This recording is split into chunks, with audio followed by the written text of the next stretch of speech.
Hi, I'm Mindy Peters, the Solutions Manager at SPI, and this is a very special series of videos where I take you along with me while I delete about 40% of the SPI email subscriber list. This video is really focused on the why of deleting subscribers.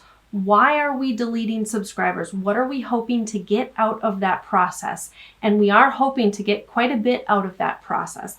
I'll take you through our 4 basic reasons for why we have chosen to do this, and it will help you think about your subscriber list and make a decision as to whether or not this is right for you. So why would I delete 40% of our email list? Well, what I'm looking at here are our cold subscribers. And so these are people who have not taken any action on our emails in a while. How long? I'll show you. ConvertKit recently rolled out a dashboard, and if you go to your dashboard, one of the things you'll see on there is a chart of your subscriber scoring, your engagement. So here is ours right down here. And you can see we've got a curve going on here. So we've got rather a lot of people in the 1-star range, then the number goes down quite a bit, and then back up in the 4 and 5-star range. So what do these stars mean? Here's ConvertKit's subscriber scoring definitions. So with a 1-star subscriber, they have not engaged in our content in at least 9 months. Whereas a 5-star subscriber has actively engaged in our content. They've opened an email and they've clicked on a link, or they've purchased a product that we have integrated with ConvertKit in the last 30 days. So 5-star subscribers are great. 1-star subscribers are not great.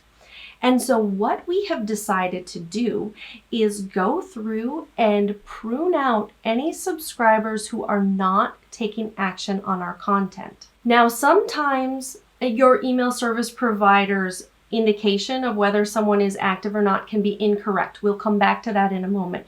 But first, let's talk about why you would want to prune out your subscribers. There are, I would say, 4 main reasons why we would want to prune out cold subscribers and remove them from our email list.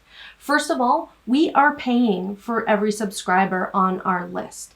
And so the more subscribers that we have, the more it costs us. And so if we have a lot of subscribers who are sitting on our email list but not taking any action, essentially we're paying for them to not read our emails. And, that just doesn't sound very good. It's not very fiscally responsible. So that's a great reason to remove them from our list. If they're not going to read them anyway, let's not include those subscribers on the list.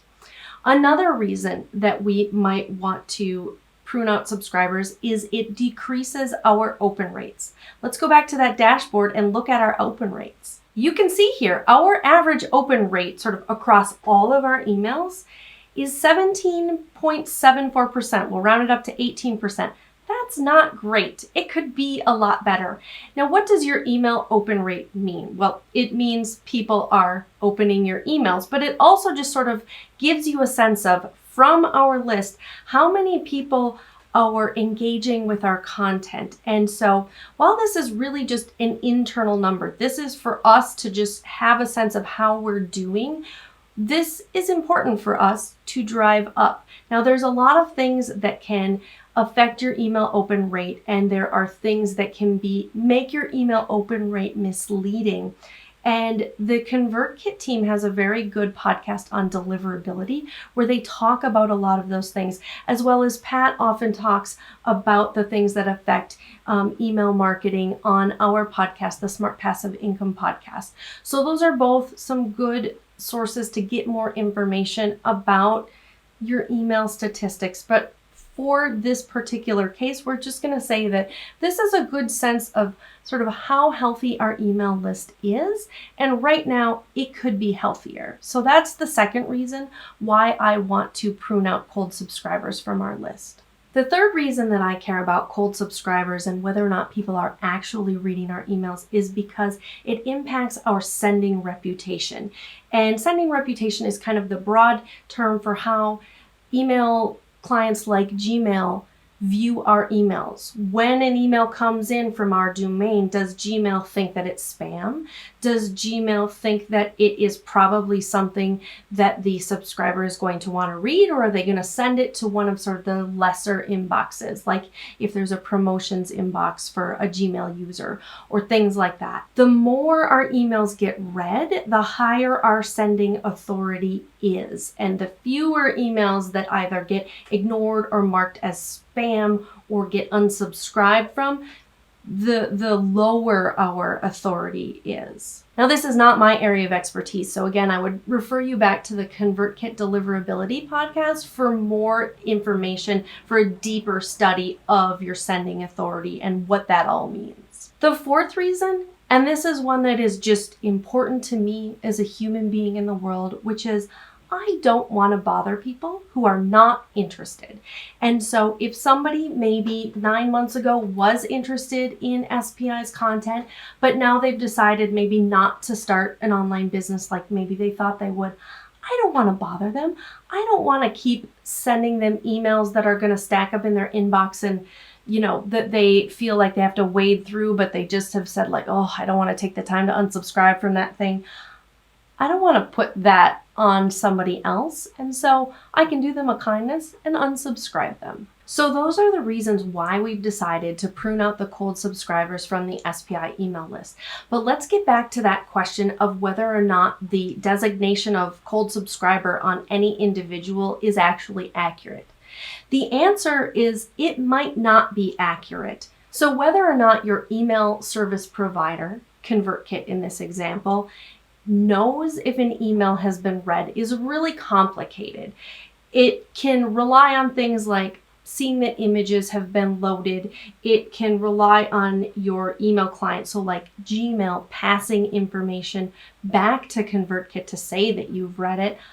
I don't fully understand how all of that works. I do know that Apple Mail has announced that they are going to just start marking every email as read, so chaos will reign.